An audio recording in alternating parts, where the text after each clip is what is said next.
Magandang araw ulit sa inyong lahat mga kamatsas. Ito naman ang napili nating best game na naganap sa round number 2, day 1 sa bakbakan nila Super Grandmaster Gukesh ng India at world number 1 Magnus Carlsen. Gaano ba katindi si Magnus sa freestyle? Sayang lang no, wala dito si Nakamura, 'di ba? Nag-Fisher Random World Champion 'yon. Wala rin si Wesley. Hindi na-invite ah. Sayang, yun ang mga matitindi dito sa Fisher Random eh. Okay, tingnan na kagad natin ang ginawa ni Gukesh. Nag F4. Aba, birds opening yan sa real chess ah. Nag C6. Nagkarokan defense naman sa real chess. Tiniret kagad ang pawn sa F4. Nag G3 dinipensahan at nag F5. Knight F3. Bishop B6 ang aga namang hamon ng bishop. Nag C3 hindi pinansin. Tiniret din ang pawn sa F5 at kinapture na exchange. Nag-Knight D6 develop para masuportahan ng F5. Nag-D3, ayan, para mukhang mag-E4 dito ang puti. Nag-B5, space sa queen side. At nag-E4 na. Kumapture-capture, nag-Queen B6. Ang agang paramdam dito ni Magnus na parang tipong nakaka-pressure sa torre at mukhang papasok yata ng mga likot-likot sa F2 square. Pero relax lang si Gukesh, hindi niya pinansin. Nag-Knight 1 dito lang at nag-G5. Ayun. Ginulo kagad ni Magnus. Nanggulo kagad. Unang-una, hindi pwedeng capturein ng Knight yan kasi syempre bitin ng torre. Ang ginawa na lang dito ni Gukesh, kinapture ng pawn. Yun nga lang, double pawn lang din. Medyo bahagyang nakasira ng pawn structure ng puti. Nag-Knight E6, develop, threatening, Knight takes G5. At nag-Rook E1 na. Ayan na, iniwas na ang delikadong diagonal na yan. Nag-Bishop F7, angat lang, mukhang pupunta yata sa G6 or H5. At nag-Bishop B3. Ayan, talagang target na rin talaga ni Gukesh yung knight na yan. Makulit yan, no? Kasi mayroong mga threat sa G5. Nag-Castle Kingside. O, ayan, ang layo, mga kamatsas, oh. Ang layo. Ang layo ng pinuntahan. O, kasi ito, Kingside Rook, eh. O, sa real chess, itatama talaga ng posisyon yan. Mapupunta yan dyan. Okay? Pero dahil nasa screen ako, yung king ko ibabangga ko sa torre para magawa ang proper kingside castle. Okay? Yan po ha. Nag-Queen C2, A5, nag-E5 umatake pero hindi sumang-ayon po ang computer engine sa tira na yan. Kitang-kita oh, lumamang sa side ni Magnus ang evaluation oh. Dapat daw po ang tira ay G6. Yun nga lang, medyo malalim. Halimbawa, capturing ng pawn. Ano mangyayari? Mag-E5. Saka palang mag-E5. O, kapag nag-Knight F5 dito, capturing lang daw. At pag nag-Bishop takes E6, G4. Ay, oo. Pag umalis ang Knight, may capture doon. So, obligado, aalis pala. Ito pang capture yung pawn.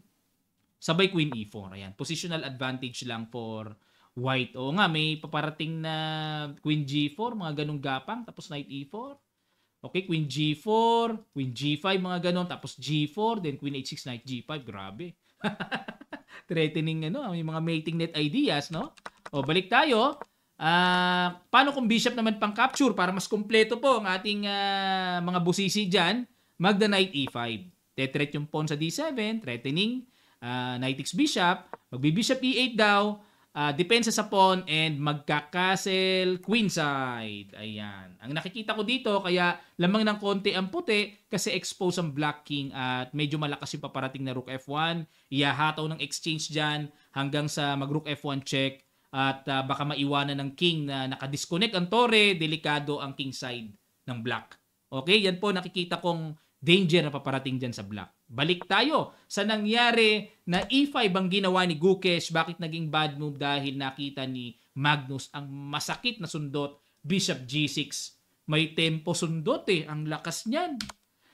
Kumapture na, check, capture, and the Queen B3. Ayun. So nakahang ang knight, nakatreat ang pawn, pero okay lang. May Knight B7, pakain na talaga yung double pawn na yan. Rook F7 harang. At nag-Knight D4, tiniret ang pawn sa C6. Dito mga kamatsas, napakaganda ng ginawa ni Magnus. Pakiguess nyo, ang lakas ng sundot na yon. Sa ilang sandali lang, tutuloy kagad natin. Start.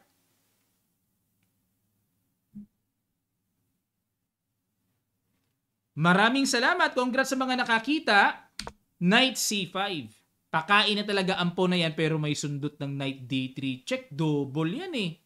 Diba? Queen takes, knight d3 check, king d1, and knight takes b2, king e2. Hindi niya pinili yung tore, no? Pero kay Stockfish ang tira niya dito, queen d8. Yun, ayaw niya rin pala makipag queen to queen, sabay capture. Kung ako, mas pipiliin ko na yun takes, tapos hindi pinili yun, ano? Kay Stockfish, ito rin, queen d8 eh. O, balik tayo. Nag-knight takes b2, checking e2, saka kinapture, and the rook c8, threat. O, pero bumalik ang evaluation bar, halos equal. e6, check muna, angat ang king, then rook g7. Okay?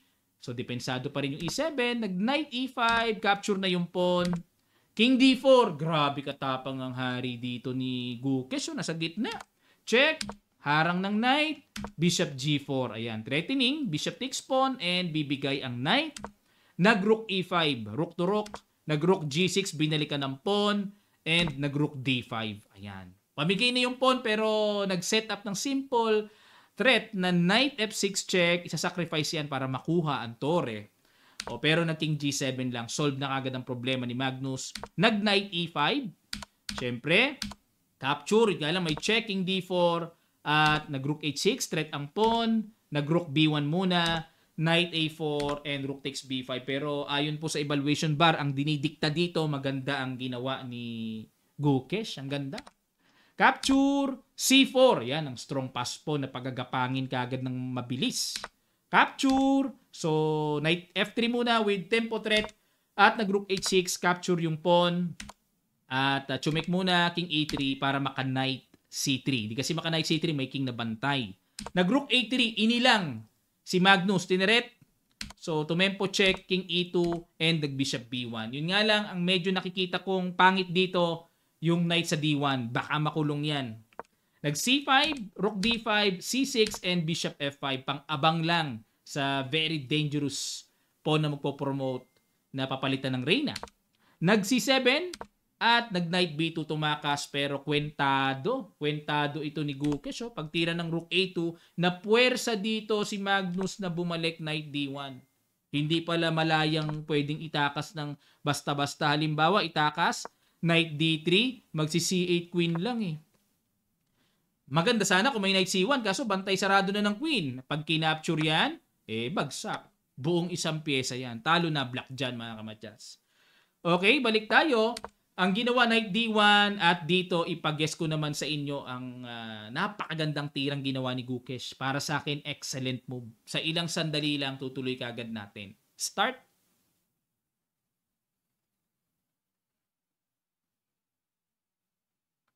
Maraming salamat po. Congrats sa mga nakakita. Rook c2. Excellent yan. Ang tindi. Nakulong na yung knight. Preparing to play c8 queen pa. Hindi pwedeng capturing yan kahit na libreng-libre, pababayaan namang mag-reyna. Okay? Ang ginawa, nag-bishop c8, knight d3. Tulong! Sumisigaw na ang knight. Sabi ng mga naglalaro sa kanto, naalala ko dati, nilalagnat, tinihipo pa yung ulo ng pyesa ng knight, nilalagnat daw. Okay, nag-king f6, nag-rook c1 para solid na makuha ang knight sa d1. Kasi pag kinapture ng madali, bitin pa yung knight di ba? O rook c1, nag-e5. Nagbabakasakali pa rin si Magnus sa kanyang mga huling bitaw na syempre hanggat nandyan pa nakatindig, may pag-asa pa, di ba? Pero ang linis ang ginagawa ni Gukesh, kinapture lang. At nag-knight b2 takas. Ayan, para pag kinapture nga naman, may rook takes knight with check, pero may rook f1 check pala. At nag-king e7. Ayan, tanong, bakit hindi dito pumunta? Sa e6, meron kasing rook f8. Then, ipopromote yan. c8 queen, lalamang pa rin ng isang pyesa ang puti. Kaya, nag-king e7 para walang rook f8. Nag-knight c6 check. King d6. Nag-rook f6 check. King takes c7. At saka malinis na kinuha ang isang pyesa. Bishop b7, knight b4, pero tuloy pa rin sa hamon. Dito si Magnus. Knight c4, rook h3, threat ang pawn, chumek. Nag-king b8. Knight d6, threat ang bishop, umatras. Layo. Check. King A8 at dito huling bitaw, napakalakas, talagang pinagtulungan ng mga Yokababs. Knight B5. Naparesign ang world number 1 na si Magnus Carlsen kasi eto na po ang threat na paparating ni Gukesh. Ayan, bakit nag-resign? May nakikita pa akong solution dito pero kailangan nyo pong makita yan. Bishop B7, syempre pang cover na, may threat pang pampaalis sa Knight sa A6. Pero ito po gagawin. Mag-rook F8 check, Bishop C8, at magna-Knight C5. Okay? Hindi ka capturein yan kasi pag kinapture, King B7, double lang din yan. Babagsak pa rin ang isa. Di ba? Ngayon, etong malakas. Balik tayo dun sa analysis part na yon. Knight C5 ang tira. Ang gagawin ng Black King B8 para depensa ng bishop pero may malinis na Knight D6. Bagsak ulit ang isa pang pyesa kahit ipa-capture na yan. Dalawa na yan eh. Dalawa na ang lamang ng puti. Kaya isinuko na ni world number 1 Magnus Carlsen. Tinamaan kagad si Magnus ng maaga sa round number 2. Pero dahil ito po ay single round robin, babawi yan. Okay? Ang susunod nating video, analyze natin ang best game ng round number 3 na mapipili natin. Antabayanan nyo lamang po, ha? At sa mga nagtatanong po ng ating Kamatsas merchandise, hanapin nyo lang po sa ating Shopee link ang Kamatsas Sporting Goods Shop para makapamili na kayo ng ating mga quality Kamatsas chess products. Maraming salamat. Magkita-kita pa tayo sa mga susunod pang videos.